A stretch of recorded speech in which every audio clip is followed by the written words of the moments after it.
Boa tarde a todos que nos acompanham. Hoje fechamos o curso de extensão oferecido pelo Departamento de História, intitulado Arquivos e a Escrita da História. Foi um curso pensado para apresentarmos aos alunos da graduação e pós-graduação da Unesp a importância de alguns arquivos, acervos, como eles se estruturam, suas propostas. Convidamos historiadores e historiadoras que foram gestores de alguns arquivos, bibliotecas, o MAI da USP, Biblioteca Nacional do Rio de Janeiro, o Arquivo Público do Estado de São Paulo, o Instituto Ibero-Americano da Alemanha, e encerraremos esse ciclo de palestras com a palestra do professor Dr. Bernardo Vasconcelos de Souza, professor da Universidade Nova de Lisboa e vinculado ao Instituto de Estudos Medievais. Ele tem uma produção muito importante na área de História Medieval Portuguesa, mas eu acho que no seu currículo, o que ele pode mais participar e contribuir é o fato de ele ter sido diretor, primeiro vice-diretor, depois diretor do arquivo A Torre do Tombo, que é o tema de sua palestra. Eu destaco alguns dos seus livros, que ele ajudou a organizar as origens religiosas em Portugal, a história privada em Portugal, o primeiro volume voltado para a história medieval, e outros trabalhos sobre a história medieval portuguesa. Professor Bernardo, é um prazer muito grande recebê-lo virtualmente aqui na Unesp para encerrarmos esse nosso ciclo de palestras. Muito obrigado mais uma vez, tá bom? Por participar de mais uma atividade que eu desenvolvo. Muito boa tarde a todos. Eu é que agradeço e agradeço particularmente ao professor Dr. Leandro Alves Teodoro o convite que me fez e que aceitei com enorme gosto e aceitei de imediato para participar nesta vossa iniciativa sobre os arquivos e a escrita da história. E é fabuloso como, estando nós a uma distância geográfica tão grande, separados pelo Oceano Atlântico, conseguimos estar ao mesmo tempo tão juntos através destas novas tecnologias que nos entusiasmam, às vezes nos fazem algumas partidas, algumas armadilhas, vamos ver se hoje isso não acontece em termos de ligação, mas que são de facto fantásticas para a nossa comunicação, para o nosso convívio, para a nossa troca de experiências, para a nossa troca de saberes e, sobretudo, para a nossa colaboração e cooperação, mesmo havendo, repito, uma distância geográfica tão grande como aquela que existe entre nós. Agradeço, portanto, muito o convite que me foi feito, que é para mim muito honroso e muito agradável, e tentarei, na minha palestra de hoje, dar-vos uma ideia, uma informação sobre a Torre do Tombo, que é, como podem ver, o Arquivo Nacional de Portugal. E eu pedia agora ao Tiago que passasse para o primeiro slide, por favor. E o primeiro problema, a primeira questão que se pode colocar é o porquê, a razão deste nome aparentemente tão estranho como é o nome Torre do Tombo para um arquivo nacional, para o Arquivo Nacional de Portugal. Ora, o nome tem sobretudo estas duas partes, torre e tombo, que eu tentarei explicar a razão de uma e outra parte. Porquê torre e porquê tombo? Queria dizer-vos, antes da explicação, que a Torre do Tombo é uma das instituições mais antigas de Portugal e mantém este nome, Torre do Tombo, com uma outra uma ou outra alteração ao longo dos séculos, mas mantém este nome praticamente desde a sua origem até aos dias de hoje, ao longo de muitos séculos, portanto. E então, porquê a designação de torre?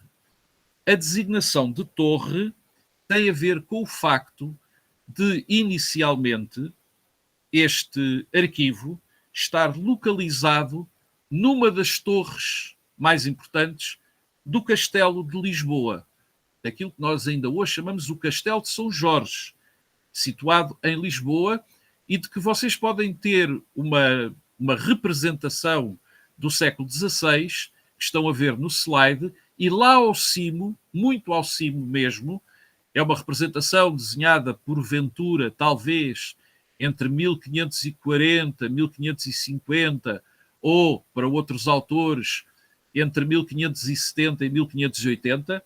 O desenho não está datado e, portanto, há essa polémica sobre a data do desenho, mas, de qualquer das maneiras, é um desenho do século XVI e, nessa altura, a Torre do Tombo já estava, e já estava há muito tempo, numa das torres daquela fortaleza, daquele castelo.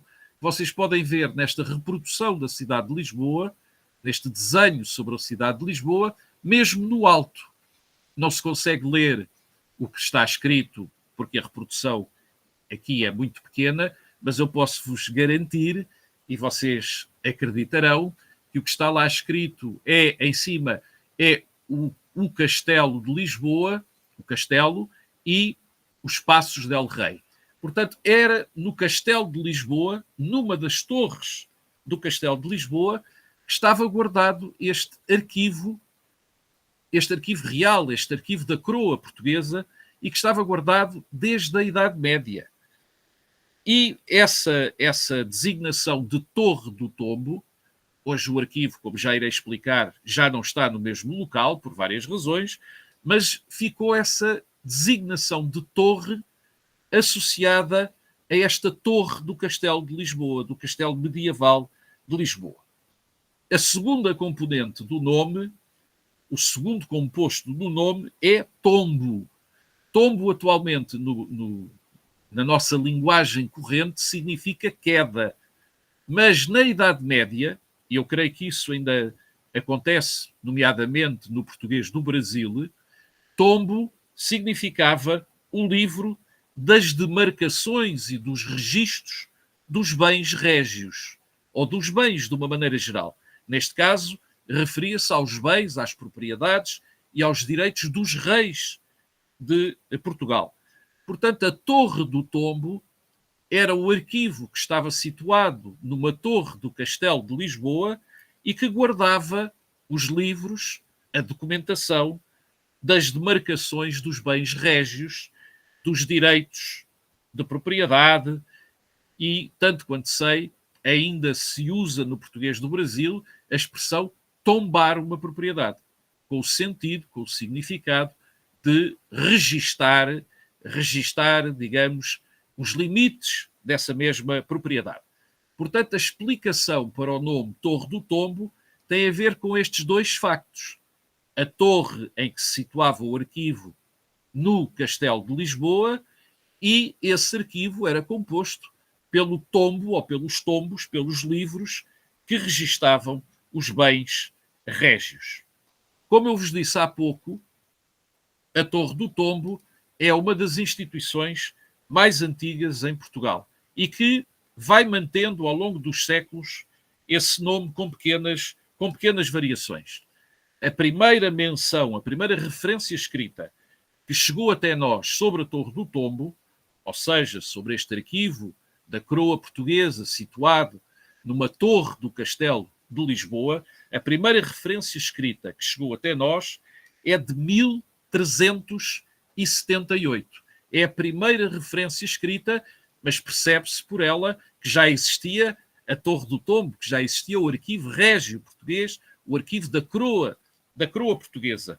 Este documento de 1378 é um documento do reinado, em termos da história política, é um documento do reinado do rei português Dom Fernando I, que reinou entre 1367 e 1383. Foi o último rei da primeira dinastia portuguesa. Depois, Dom Fernando I morre em 1383 e depois será iniciada uma nova dinastia, a segunda dinastia portuguesa, também chamada Dinastia de Avis. Portanto, a primeira referência documentada que chegou até nós é datada de 1378. Mas a Torre do Tombo, como arquivo, e situado no Castelo de Lisboa, já existiria antes. Portanto, temos talvez desde o início do século XIV ou mesmo do século XIII, a existência deste arquivo português da Torre do Tombo. Situava-se nessa torre do Castelo de Lisboa, mas houve um grande cataclismo, uma grande catástrofe natural que destruiu praticamente toda a cidade de Lisboa em 1755. É o célebre terremoto de 1755, que foi sentido praticamente em todo o Portugal, mas com efeitos devastadores, destruidores, muito fortes, sobretudo na cidade de Lisboa. Foi um terremoto que arrasou uma grande parte da cidade de Lisboa e arrasou também essa torre do Castelo de Lisboa, onde se situava o arquivo da coroa portuguesa. E não foi só o efeito destruidor do terremoto que destruiu também muita da documentação que se guardava nesse arquivo. É que depois do terremoto, Lisboa é uma cidade que é banhada pelo mar, pelo Oceano Atlântico e pelo Rio Tejo, que desagua em Lisboa. A seguir ao terremoto, pelo movimento telúrico, pelo movimento do terremoto, houve também um tsunami. E esse tsunami também penetrou fortemente pela cidade de Lisboa. E como se essas duas catástrofes naturais não bastassem, não chegassem, o terremoto e o tsunami, ainda houve vários incêndios na cidade de Lisboa. E, portanto, a conjugação, a simultaneidade, o facto de se terem verificado estas três desgraças, estes três desastres, o terremoto, o tsunami e os incêndios que houve na cidade de Lisboa, fizeram com que muita da documentação existente no arquivo da Torre do Tombo, muita dessa documentação se tenha perdido nas ruínas, nos escombros e por efeitos também do incêndio que se abateram sobre a cidade de Lisboa em novembro de 1755. E, portanto, a destruição da torre onde estava o arquivo fez com que se procurasse salvar a maioria possível da documentação, mas houve muita documentação que se perdeu. Muita documentação medieval, das origens do reino português, que certamente se terá perdido no meio das ruínas e por efeito do incêndio que se seguiu. A documentação que foi recuperada, a documentação que se conseguiu salvar das ruínas, dos escombros dessa queda da Torre do Castelo de Lisboa, foi resgatada e foi recolhida no mosteiro, numa casa conventual, num mosteiro da cidade de Lisboa, o mosteiro de São Bento da Saúde, um mosteiro da Ordem de São Bento, da Ordem Beneditina, e nas instalações desse mosteiro de São Bento, a documentação que foi salva da ruína provocada pelo terremoto permaneceu nesse mosteiro entre 1757 e 1990. 1757 até 1990. Mais de 2 séculos em que a documentação esteve guardada, primeiro nas instalações, no edifício desse mosteiro de São Bento da Saúde, e que atualmente, esse edifício ainda existe, atualmente é o Parlamento Português. É a Assembleia da República, o Parlamento Português, que ocupa essas instalações que anteriormente foram de um mosteiro da Ordem de São Bento. Pois bem, entre 1757 e 1990, a documentação que foi salva das ruínas provocadas pelo terremoto de 1755, essa documentação permaneceu durante mais de 2 séculos, ou cerca de 2 séculos e meio, permaneceu nas instalações do Mosteiro de São Bento, depois Palácio Nacional de São Bento, atualmente é o Parlamento Português, onde se reúne a Câmara dos Deputados. Foi só em 1990 que o arquivo da Torre do Tombo veio a ser transferido para um edifício construído de raiz, construído já com o objetivo de ser um arquivo, portanto, com as condições técnicas em termos de temperatura, em termos de umidade, em termos de garantia de segurança, nomeadamente contra terremotos, porque Lisboa é uma cidade muito sujeita a terremotos e, portanto, condições de segurança contra fenómenos naturais como os terremotos, contra incêndios. E num edifício, num imóvel que tem, de facto, todas as condições técnicas requeridas para arquivo, a documentação da Torre do Tombo foi transferida em 1990 para esse novo edifício situado na cidade universitária, na região, na zona, na área da cidade universitária de Lisboa, mesmo ao lado da Faculdade de Letras de Lisboa. Pedia agora, por favor, ao Tiago para passar para o slide seguinte, por favor, que é sobre a documentação que existe na Torre do Tombo.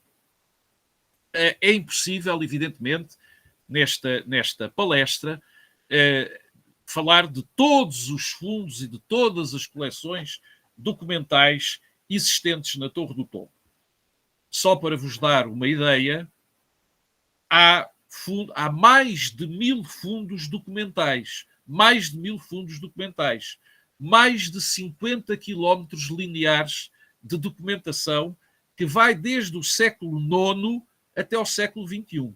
Desde o século IX desde o século IX até ao século XXI. Eu, por curiosidade, mostro-vos no canto superior direito do slide que estão a ver aquele que é considerado o documento autêntico mais antigo existente na Torre do Tombo e que é um documento do século IX, do ano 882. Mostro apenas a título de curiosidade, repito, considerado o documento autêntico mais antigo existente na Torre do Tombo e que é uma carta sobre a fundação de uma igreja no norte de Portugal. E esse é o documento mais antigo, ou considerado mais antigo, autêntico, porque há outros documentos que têm datas anteriores, mais antigas, mas que não são considerados autênticos, e, portanto, eu coloquei-o ali para dar o exemplo, digamos, de um documento com a data extrema mais antiga da documentação existente no Arquivo Nacional da Torre do Tombo. E pus um catálogo, ou melhor, um guia de uma exposição sobre o arquivo da PIDE-DGS que diz respeito à documentação do século XX. A PIDE-DGS era a polícia política da ditadura existente em Portugal até 1974. E essa documentação foi incorporada, foi integrada também, a documentação dessa polícia política e das polícias políticas que lhe deram origem, foi incorporada também no arquivo da Torre do Tombo, no Arquivo Nacional da Torre do Tombo. E eu utilizo estas duas imagens, a primeira de um documento autêntico, a segunda de um guia de exposição, porque não era possível mostrar toda a documentação, evidentemente, para vos dar uma ideia da grande amplitude cronológica da documentação existente na Torre do Tombo, desde o século IX até ao século XXI, porque já há documentação esta da PIB-DGS é do século XX, mas já há documentação do século XXI que foi integrada também no Arquivo Nacional da Torre do Tombo. E, como também vos poderei dizer, a título de exemplo, somente a título de exemplo, sem nenhuma preocupação, que se aliás seria impossível de ser exaustivo, de vos falar de todos os mais de 1000 fundos documentais existentes na Torre do Tombo, eu dou alguns exemplos, porque a Torre do Tombo, darei de seguida alguns exemplos, porque a Torre do Tombo, além de documentação referente a Portugal, tem documentação referente à Ásia, à África, à América, ao Brasil, incluindo também nas Américas, e tem documentação tão variada quanto, dou 2 ou 3 exemplos, as chancelarias régias portuguesas, ou seja, aquele fundo onde se registavam os documentos que saíam, que eram emanados, que saíam, que eram expedidos por iniciativa da coroa portuguesa, em todas as suas dinastias. Temos vários códices medievais com miniaturas, com iluminuras, com aqueles desenhos que eram feitos sobre o pergaminho e que alguns desses códices existentes na Torre do Tombo remontam ao século XII, e temos, por exemplo, muita documentação referente à Inquisição, ao Tribunal do Santo Ofício, desde 1536, quando é estabelecida a Inquisição em Portugal, até 1821, quando foi extinto o Tribunal do Santo Ofício, ou seja, a Inquisição em Portugal. E, portanto, temos uma documentação muito variada. Isto significa que, de facto, sem qualquer espírito nacionalista, a Torre do Tombo é, sem qualquer espécie de dúvidas, um dos arquivos mais ricos e mais volumosos e mais importantes à escala mundial, sem dúvida nenhuma, sem dúvida nenhuma. E, portanto, essa riqueza documental, essa variedade documental da Torre do Tombo, de que eu só vos estou a dar 2 ou 3 exemplos, fazem de facto deste arquivo, conferem este arquivo, dão a este arquivo uma grande riqueza patrimonial e uma grande riqueza como arquivo histórico. Hoje a Torre do Tombo não é só um arquivo histórico, é o organismo, digamos, é a agência portuguesa que regulamenta a política arquivística nacional, mas a Torre do Tombo continua a ter, naturalmente, desde a Idade Média até aos nossos dias, já no final do primeiro quarto do século XXI, continua a ter uma componente muito importante de arquivo histórico, desde a Idade Média até à contemporaneidade. No que diz respeito às antigas colónias portuguesas, o arquivo da Torre do Tombo tem documentação, tem alguma documentação, mas eu agora pedia ao Tiago o favor de passar o slide seguinte ao anterior, se não se importa.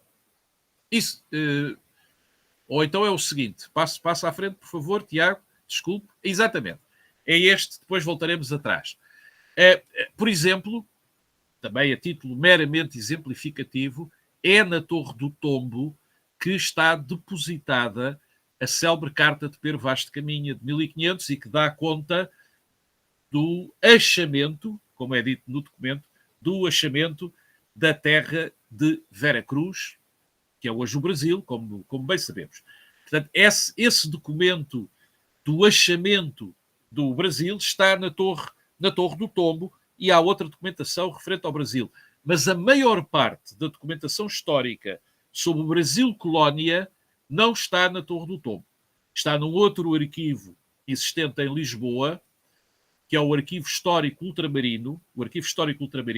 Esse arquivo foi criado já no século XX, em 1931, na altura com a designação de Arquivo Histórico Colonial, porque precisamente incorporou a documentação das antigas colónias portuguesas, quer das colónias africanas, quer do Brasil, quer da presença portuguesa, da colonização portuguesa ou da presença portuguesa em certos pontos da Ásia, e, portanto, a maior parte da documentação que existe em Portugal sobre o Brasil colónia não está na Torre do Tombo, está nesse atualmente designado Arquivo Histórico Ultramarino, que é um outro arquivo público existente em Lisboa, e essa documentação foi objeto, por iniciativa do Brasil, foi objeto, nos anos anteriores ao ano 2000, foi objeto de um projeto de microfilmagem, que foi o projeto Resgate, que microfilmou praticamente, creio eu, toda a documentação referente ao Brasil colónia existente no Arquivo Histórico Ultramarino. Portanto, essa documentação não está na Torre do Tombo, está no Arquivo Histórico Ultramarino, mas foi microfilmada, julgo na totalidade, ou praticamente na totalidade, por parte desse projeto Resgate de iniciativa e de responsabilidade do Brasil na altura do ano 2000, dos anos que antecederam o ano 2000.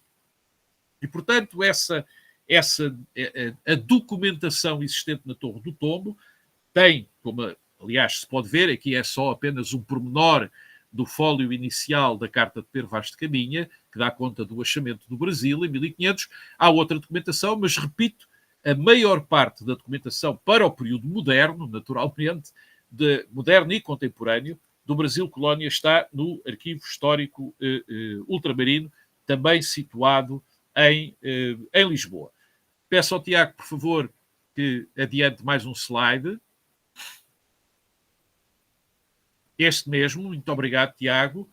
E também só para vos dar, digamos, uma ideia das possibilidades existentes em termos de instrumentos de pesquisa, de catálogos, de inventários, de guias, de pesquisa online, eu apresento aqui apenas 2 exemplos. Há dezenas, se não mesmo centenas, de instrumentos de pesquisa documental na Torre do Tombo, alguns deles elaborados no século XVII, no século XVIII, no século XIX, no início do século XX. Tudo isso está disponível na área de referência do Arquivo Nacional da Torre do Tombo. Eu trago aqui apenas duas dessas ferramentas, 2 desses instrumentos. O que está à esquerda na imagem, que é o primeiro volume do Guia Geral dos Fundos da Torre do Tombo. É um guia, não é um catálogo. É o primeiro volume de 6 volumes, que dão uma ideia digamos, da riqueza dos fundos existentes, dos fundos documentais e das coleções existentes no Arquivo da Torre do Tombo, repito, desde a Idade Média até ao século XX. E alguns dos volumes deste guia, dos 6 volumes deste guia, foram já publicados no início do século XXI. E, portanto, esse instrumento, esse guia geral dos fundos, dá uma ideia das características dos vários fundos documentais, das suas datas extremas, digamos, da história custodial, das unidades de instalação, enfim, dá uma série de informações muito importantes para quem queira aceder à documentação. O outro exemplo, mais recente ainda, é o portal Digitarc, que é um portal para a pesquisa online e que já irei dar a indicação dos contactos, digamos, para utilizar dos contactos com a Torre do Tombo, com o arquivo da Torre do Tombo, e nomeadamente para as pesquisas online através desta ferramenta, deste Digitarc, deste portal que permite, de facto, o acesso à descrição de informação e, em alguns casos, até a documentação que está digitalizada à distância do Brasil, dos Estados Unidos, do Japão, etc., pode-se aceder, evidentemente, a este portal Digitarc e ter muita informação sobre a documentação que eventualmente se queira consultar. Evidentemente, não substitui a necessidade de consultar a documentação, seja nos originais, seja quando estão digitalizados ou quando estão microfilmados, mas é uma excelente ajuda para os pesquisadores, para aqueles que se querem dedicar à pesquisa, à investigação histórica. Eu pus aqui estes 2 exemplos para não sobrecarregar e até porque para não sobrecarregar o slide, até porque, repito, há centenas, largas dezenas, centenas de instrumentos de pesquisa, entre inventários, guias, catálogos, etc. E, portanto, não é possível, não era humanamente possível particularizar, dar notícia de todos eles, mas ficam pelo menos com uma ideia. O próprio site da Torre do Tombo, de que irei falar a seguir, o sítio em termos de acesso por via da internet, online, também faculta, dá acesso a muitas informações que são úteis, sobretudo para quem queira começar uma investigação ou para quem queira ter uma informação mais pormenorizada, mais detalhada do que aquela que eu, neste limite temporal, evidentemente, sem querer maçar-vos muito, posso dar a informação que eu aqui vos posso transmitir. De qualquer das formas, o que eu queria, antes de concluir, o que eu queria, sobretudo, sublinhar, depois ficarei à vossa disposição para aqueles que quiserem, enfim, fazer algumas perguntas, alguma questão que eu não tenha explicado bem, não tenha ficado bem clarificada, bem clara. O que eu queria, sobretudo, sublinhar é, para a Idade Média portuguesa, para as relações de Portugal desde a Idade Média com outros reinos europeus, depois para a época moderna, em função da expansão ultramarina e do Império Colonial Português, para a contemporaneidade, para as relações entre Portugal e outras paragens do mundo, outros estados, etc., a Torre do Tombo é um enorme manancial de informação. É um enorme depósito, no melhor sentido da palavra, de informação.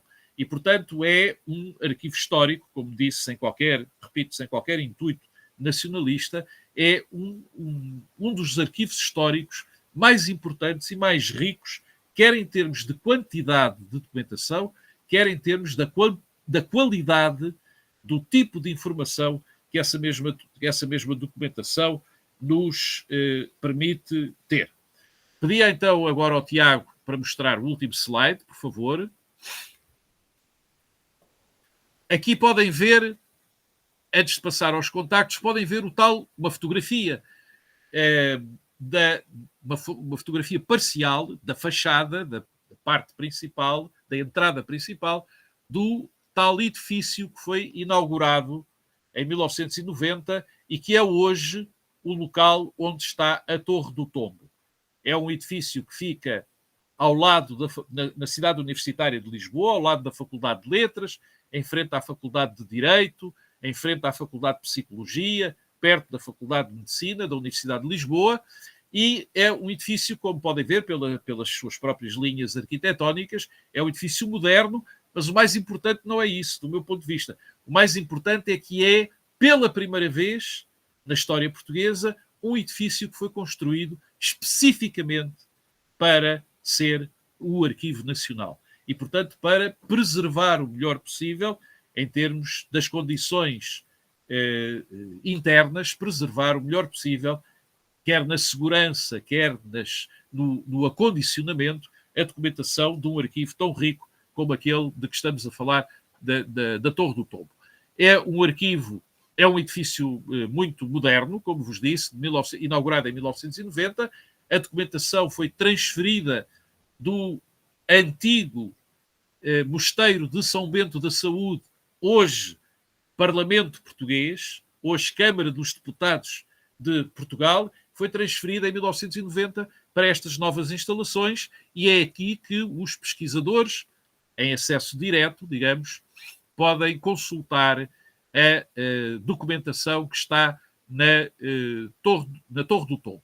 Portanto, é este edifício que, aliás, tem essa simbologia, se vocês repararem, tem estes dois corpos que fazem lembrar precisamente dois T's, de Torre do Tombo, as iniciais de Torre e de Tombo, tem essa simbologia agregada. Depois tem alguns pormenores, é um edifício de linhas muito simples, muito sóbrias, mas que tem alguns pormenores interessantes, enfim, sobre os quais eu não vou agora falar, mas tem sobretudo, repito, essas condições técnicas favoráveis à preservação, à conservação e à disponibilização da documentação nelas existente. A Torre do Tombo tem vários serviços, não vos vou incomodar com isso também. Para além do acesso à documentação, tem também um departamento de restauro, de conservação e restauro, tem um departamento de exposições periódicas,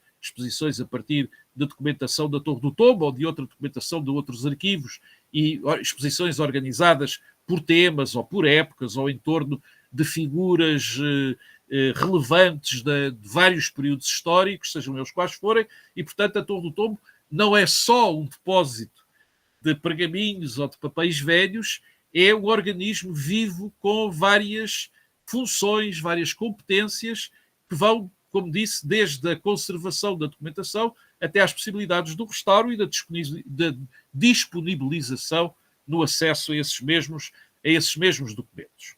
E então, para terminar, deixo-vos aqui os contactos possíveis com a Torre do Tombo, com o Arquivo Nacional de Portugal. Por um lado, o endereço postal, a morada, como nós dizemos. Ele situa-se, como referi, na Alameda da Universidade de Lisboa.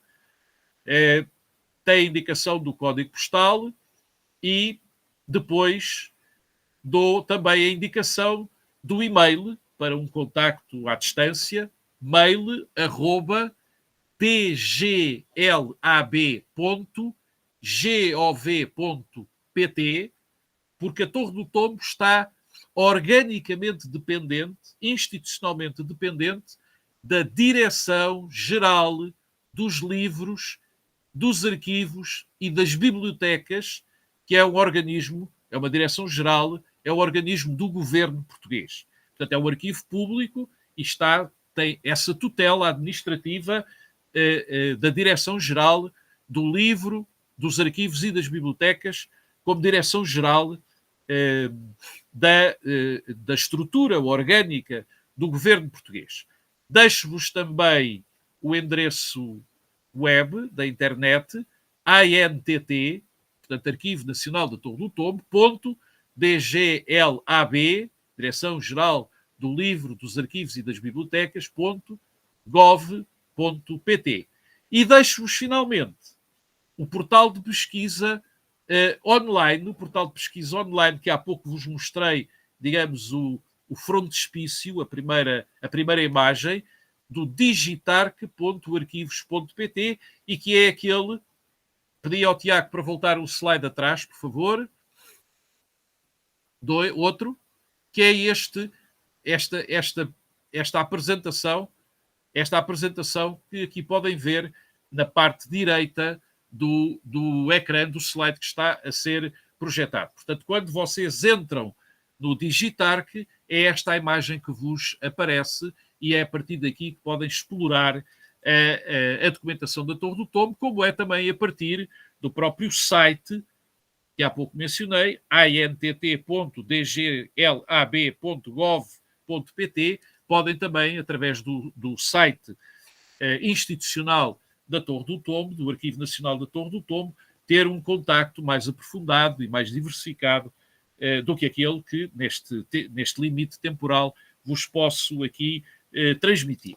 Para terminar, então, espero que tenham ficado com uma ideia necessariamente sumária, mas espero que estimulante para um eventual contacto, seja por via virtual, seja por via, um dia, quem sabe, pessoal, enquanto pesquisadores no Arquivo Nacional da Torre do Tombo, em Lisboa, tenha sido estimulante esta apresentação para suscitar uma maior curiosidade e, pelo menos, para ficarem com uma ideia, em termos informativos, da riqueza, da diversidade, da antiguidade deste Arquivo Nacional de Portugal, que é a Torre do Tombo, e que termino precisamente como comecei. Um dos mais ricos arquivos existentes em todo o mundo, sem qualquer espécie de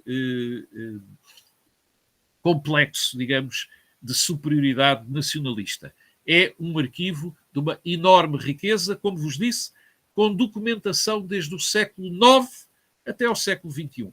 Só isso pode-vos dizer alguma coisa sobre a importância deste arquivo histórico. Muito obrigado pela vossa presença, pela vossa atenção e fico à vossa disposição nos próximos minutos para qualquer assunto que queiram que eu tente esclarecer, que eu possa tornar mais claro para além daquilo que aqui vos deixei. Muito obrigado mais uma vez e fico então à vossa disposição.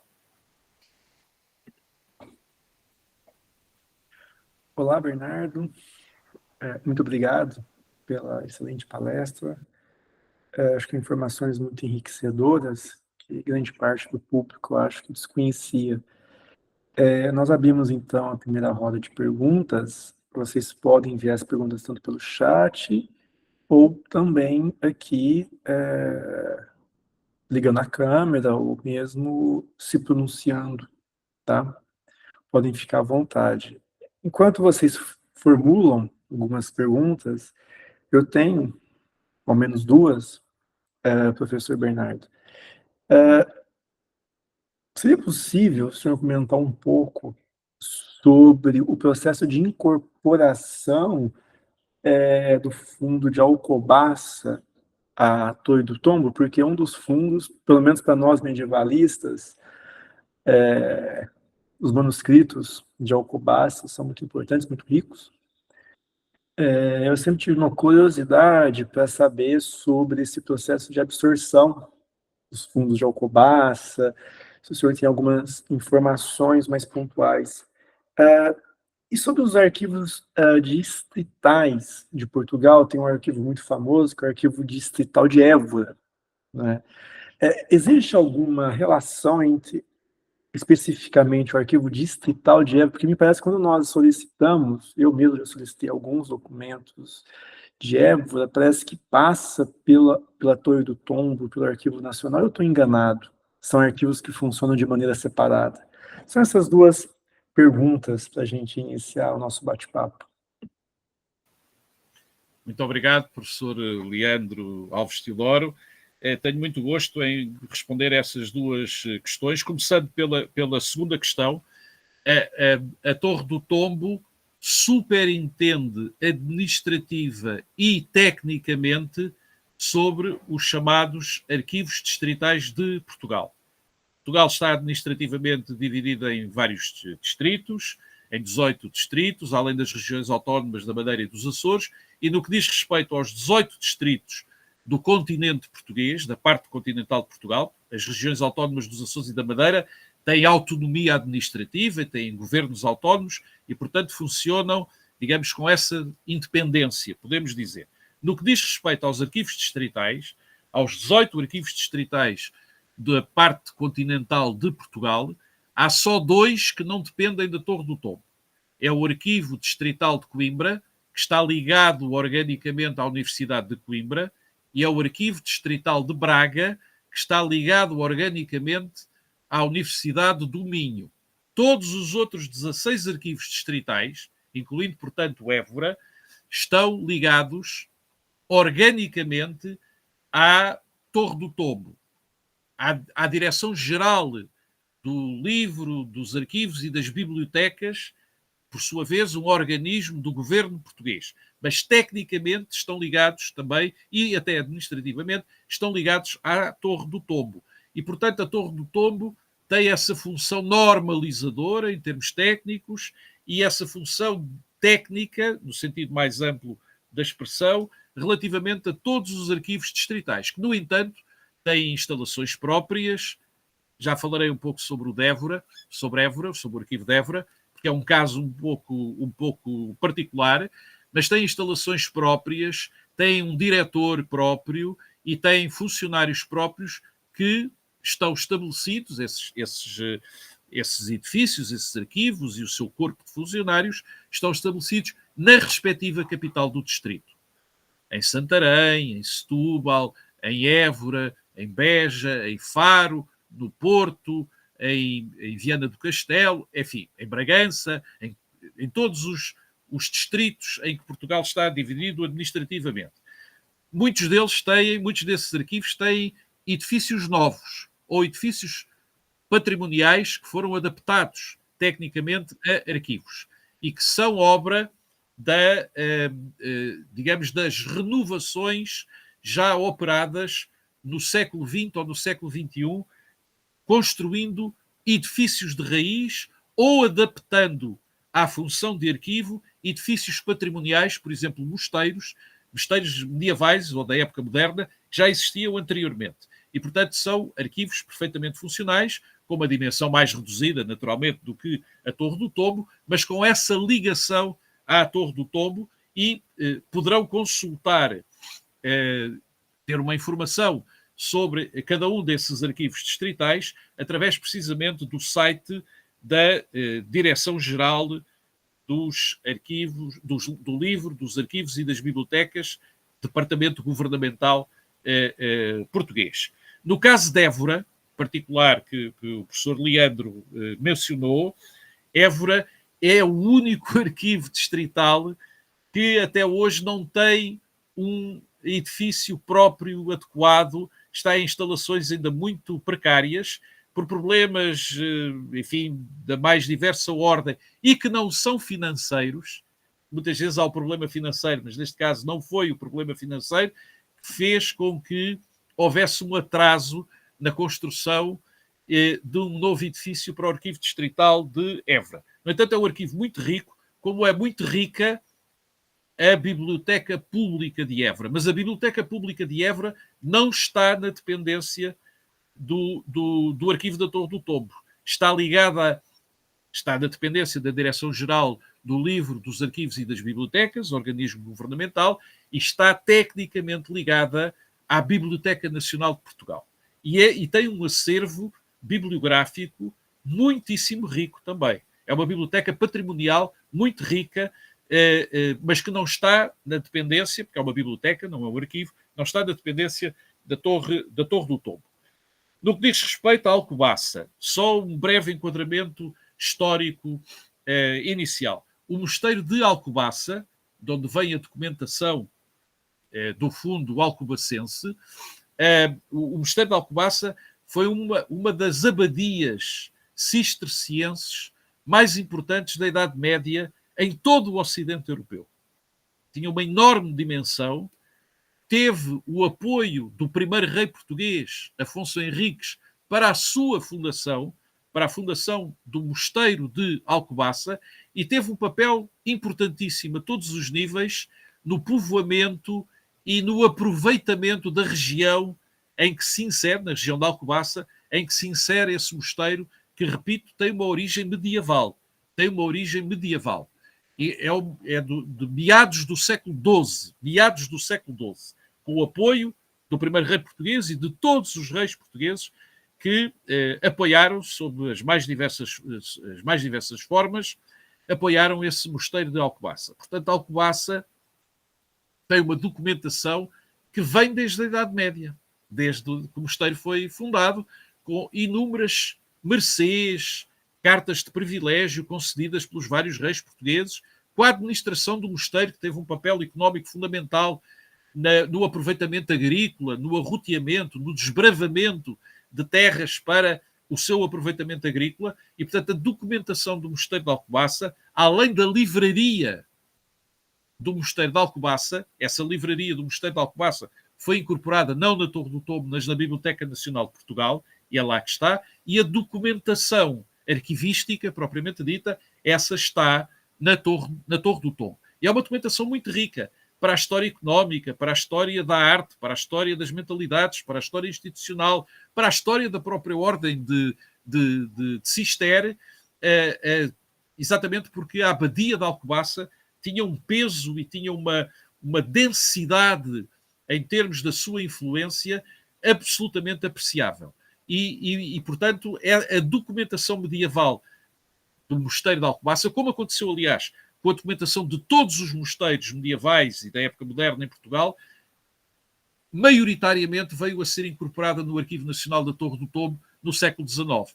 O liberalismo português, no século XIX, extinguiu as ordens religiosas e, à medida que se extinguiam as casas religiosas, a documentação, muita perdeu-se, é perfeitamente sabido, mas a maior parte da documentação dessas casas religiosas que remontava à Idade Média e à época moderna, foi incorporada no Arquivo Nacional, na Torre do Tombo. Portanto, essa documentação é que chegou até nós, está depositada, está incorporada no Arquivo Nacional da Torre do Tombo.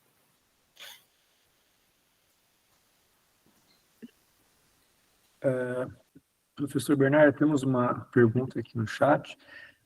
Maria Emília pergunta, boa tarde a todos, boa noite, né? Lembrando que eu até esqueci de comentar sobre o fuso, né? Que é tarde, mas uma diferença aqui de 4 horas.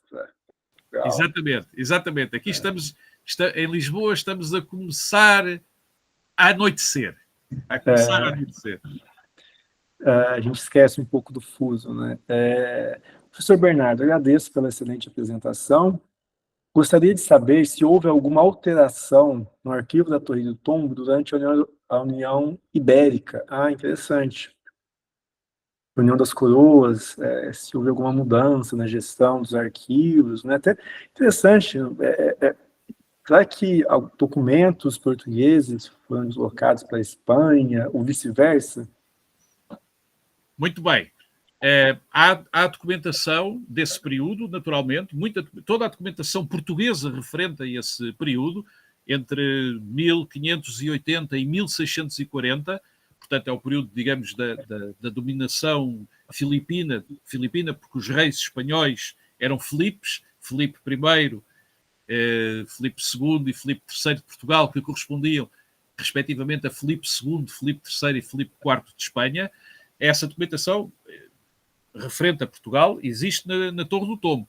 Há chancelarias, ou seja, os registros da documentação de Filipe I, II e III de Portugal, referente a Portugal, nas chancelarias régias existentes na Torre do Tombo. Os registros da documentação relativa a Portugal, desses reis, está na Torre do Tombo. Assim como toda a documentação, por exemplo, produzida no âmbito dos mosteiros portugueses durante essa época, durante essa altura. E no campo, para ligar à questão, por exemplo, da Alcobaça, do mosteiro de Alcobaça, no campo da produção historiográfica, já não estou a falar sequer de documentação de arquivo, no campo da produção historiográfica, o mosteiro de Alcobaça teve, e os monges do mosteiro de Alcobaça tiveram durante esse período um papel importantíssimo na autoria, na redação de uma obra de história portuguesa intitulada precisamente Monarquia Lusitana.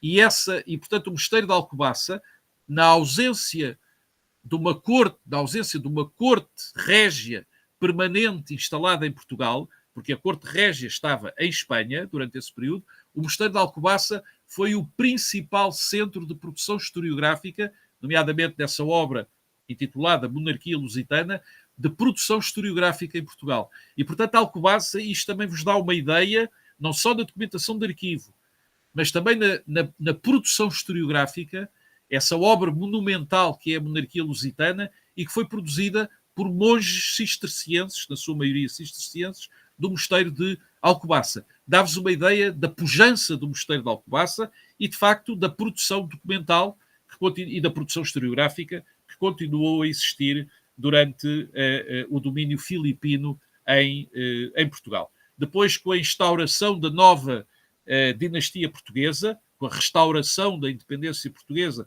em 1640, aí, a partir dessa altura, voltou a haver uma coroa especificamente portuguesa, com reis portugueses. Na altura, o rei que governa Portugal após a restauração da independência é Dom João IV, e, portanto, volta a haver uma corte régia portuguesa permanentemente em Portugal, digamos assim, e a documentação que é emanada, que sai dessa corte régia, está também registada nas chancelarias régias, quer de Dom João IV, quer dos seus sucessores, até ao fim da monarquia em Portugal, em 1910.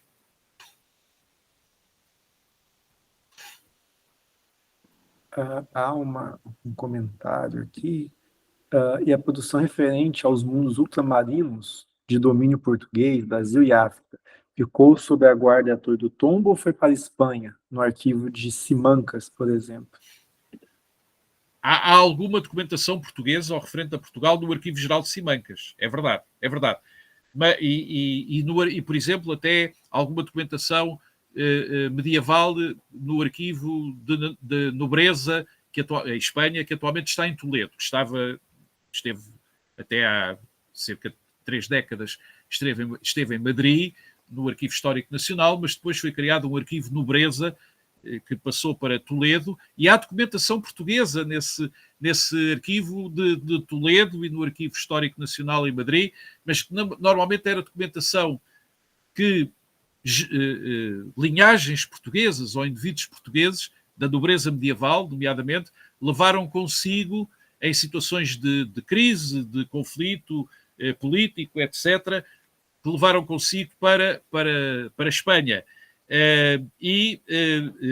Nós temos, por exemplo, também correspondência de Dona Catarina com o sobrinho Filipe II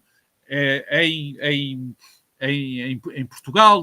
Temos essa documentação dos domínios ultramarinos portugueses, não foi para a Espanha. A esmagadora maioria dessa documentação está em Portugal, ou na Torre do Tombo, ou no Arquivo Histórico Ultramarino de que falei há bocado. Por exemplo, repito, para a documentação do Brasil Colónia, a documentação administrativa, política, etc., do Brasil Colónia, está atualmente no Arquivo Histórico Ultramarino, que existe desde 1931 e que foi objeto, essa documentação, como disse há pouco também, do projeto de resgate do Brasil, de microfilmagem dessa documentação do Arquivo Histórico Ultramarino. Portanto, a maioria da documentação histórica referente ao período Brasil-Colónia, que estava em Portugal e que está em Portugal, está sob custódia do Arquivo Histórico Ultramarino.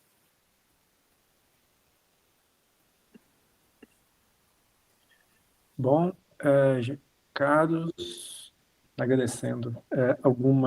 Tiago, Tiago, que inclusive nosso ajudante aqui. Professor Bernardo, obrigado pela instigante apresentação. Uma questão, por favor. Dado o vasto e inestimável acervo de documentos históricos que a Torre do Tombo abriga, que o senhor tão bem nos sublinhou, quais têm sido as estratégias e iniciativas mais recentes adotadas para promover a acessibilidade e divulgação do seu acervo documental ao público geral?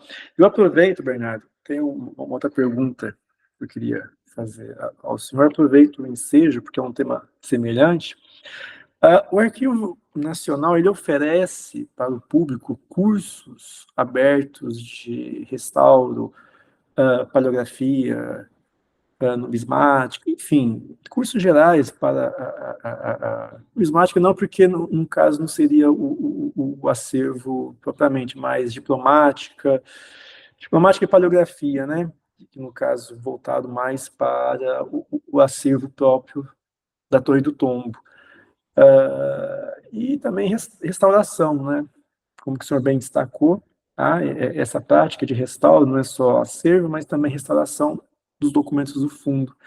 E se há esses cursos como que funcionaria, se são remotos, se nós aqui do Brasil poderíamos participar de alguma maneira, não é, dessas iniciativas. Muito obrigado. Respondendo então, quer à questão do professor Leandro Alves Teodoro, quer à questão colocada também pelo Tiago Mota, a quem também agradeço toda a disponibilidade, nomeadamente técnica, para esta apresentação, para esta palestra. Não há cursos de paleografia ou de diplomática que sejam dados pela Torre do Tombo. Essas disciplinas fazem parte dos currículos, da estrutura dos cursos de História, dos cursos universitários de primeiro ciclo ou de Master das universidades portuguesas, nomeadamente paleografia e diplomática. No mínimo, são disciplinas de opção para aqueles que querem fazer a investigação sobre a época moderna ou sobre a época medieval, e, portanto, a Torre do Tombo não tem funções, não tem competências de ensino. Mas, por exemplo, na questão do restauro, do professor Leandro Foucault, não há propriamente cursos atualmente, mas há a possibilidade de fazer estágios no Departamento de Restauro da Torre do Tombo. Para isso é uma questão de contactar a direção da Torre do Tombo. O atual diretor da Torre do Tombo, o Dr. Silvestre de Lacerda, é uma pessoa muito aberta e contactando e fazendo propostas nesse sentido, pode haver possibilidades, de facto, de colocação de pessoas a realizar estágios no departamento de restauro da Torre do Tombo. Quanto aos acessos, tem havido, sobretudo graças às novas tecnologias e à digitalização, anteriormente à microfilmagem, tem havido progressos muito significativos no acesso à documentação da Torre do Tombo. Se explorarem o Digitarc ou se explorarem o site da Torre do Tombo, verão que há muita documentação que está digitalizada. Agora, é evidente, quando estamos a falar de mais de 50 quilómetros lineares de documentação, essa documentação não pode estar toda digitalizada, não é? Mas, enfim, temos esperança, é um trabalho para gerações, temos esperança que, até com a evolução das tecnologias, com a disponibilização de meios financeiros, de pessoal, etc., essa digitalização que tem vindo a ser feita, e alguma até no seguimento da microfilmagem anterior, possa continuar e possa cada vez mais ser disponibilizada online, ser disponibilizada à distância, documentação existente nos fundos arquivísticos da Torre do Tombo. Essa possibilidade é uma possibilidade existente e é uma possibilidade que já é praticável, que já se pode praticar. Evidentemente, os critérios, as prioridades que foram dadas, e quanto a mim, corretamente, têm a ver, sobretudo, com critérios de preservação da documentação, portanto, evitar a degradação natural da documentação. Muita desta documentação tem suportes muito frágeis, o papel é um suporte muito frágil, o pergaminho é mais resistente, mas o papel é um suporte muito frágil, e, portanto, são critérios de preservação da documentação que dão prioridade à digitalização ou à microfilmagem dessa documentação, e, por outro lado, são critérios de requisição dos pesquisadores que querem aceder a essa documentação. E, normalmente, é pela conjugação destes dois critérios,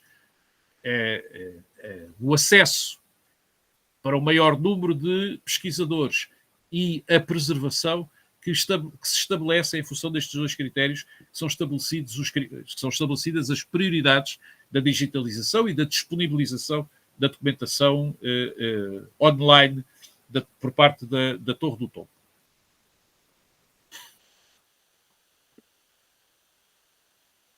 Uma pequena curiosidade.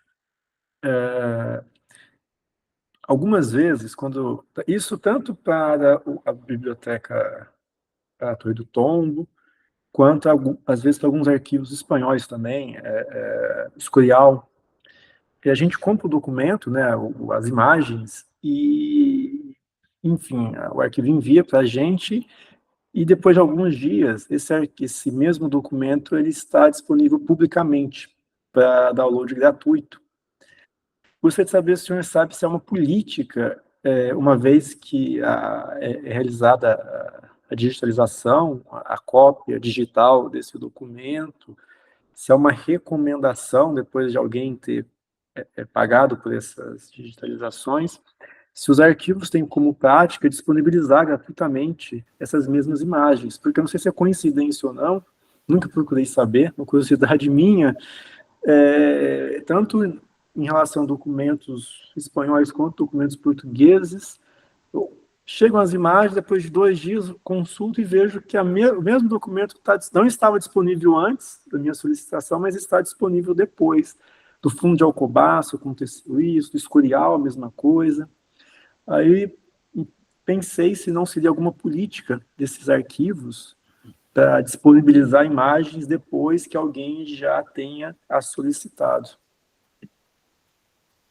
Sim, Leandro, eu não posso falar em nome da direção atual do Torre do Tombo, mas eu penso, e até por, digamos, repetidas experiências semelhantes às que o Leandro referiu, eu penso que, por exemplo, quando era microfilmado um documento ou um códice, já não voltava a ser microfilmado, não é? Portanto, ficava uma matriz e era a partir dessa matriz que eram reproduzidos microfilmes ou que eram feitas até digamos, fotocópias de documentos. Portanto, eu penso, mas repito, não posso falar em nome da atual direção, da Direção-Geral do Livro, dos Arquivos e das Bibliotecas, eu penso que atualmente, quando é feita uma reprodução, seja em microfilme, seja digitalizada, seja através de fotografia, enfim, seja qual for a técnica utilizada, ou a tecnologia utilizada, que quando é feito pela primeira vez,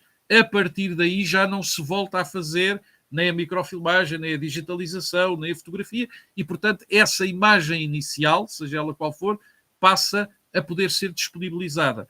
Eu julgo que é esta a prática seguida oficialmente, mas não posso garantir que assim seja, porque muitas vezes depois também há a questão dos direitos patrimoniais, da questão da reprodução com intuitos comerciais ou não comerciais, e tudo isso acaba por condicionar a política de disponibilização e de reprodução dos documentos. Eu conheço situações de arquivos ou de bibliotecas europeias que cobram importâncias muito elevadas pela utilização de reproduções, seja de documentos, seja de imagens, digamos, dos seus fundos, dos seus acervos bibliográficos ou documentais. A minha ideia, mas repito, sem nenhuma conotação oficial, a minha ideia é que quando é feita uma reprodução, seja qual for a técnica utilizada, ela passa a ser disponibilizada nos respectivos sites dos arquivos ou das bibliotecas respectivas. O que não impede que possam ser cobrados direitos patrimoniais. Há uma contradição, e há uma contradição gritante entre a liberdade de acesso que todos nós defendemos à documentação e aos bens públicos e culturais, e, por outro lado, os direitos patrimoniais que as instituições querem cobrar. Há claramente uma contradição. Eu penso que a tendência vai ser no sentido do triunfo do acesso. Porque hoje, com as tecnologias, eu posso ir a um arquivo ou a uma biblioteca e com o meu móvel eu tiro uma fotografia e ponho na internet, quer dizer, anonimamente, não é? E, portanto, isso vai pôr em causa qualquer política restritiva de acesso a bens culturais, a reproduções, ou o que quer que seja. Mas ainda há uma contradição e um conflito, muitas vezes, entre os direitos patrimoniais das instituições e, por outro lado, a liberdade, que todos nós queremos que seja absoluta, a liberdade de acesso a essa documentação ou à bibliografia, seja de arquivos, seja de bibliotecas, seja de pintura, por exemplo, não é? De pintura, por exemplo, à escala planetária. As novas tecnologias, de facto, vieram introduzir alterações e questões e problemas, até jurídicos, que eram impensáveis há 50 anos ou há 40 anos.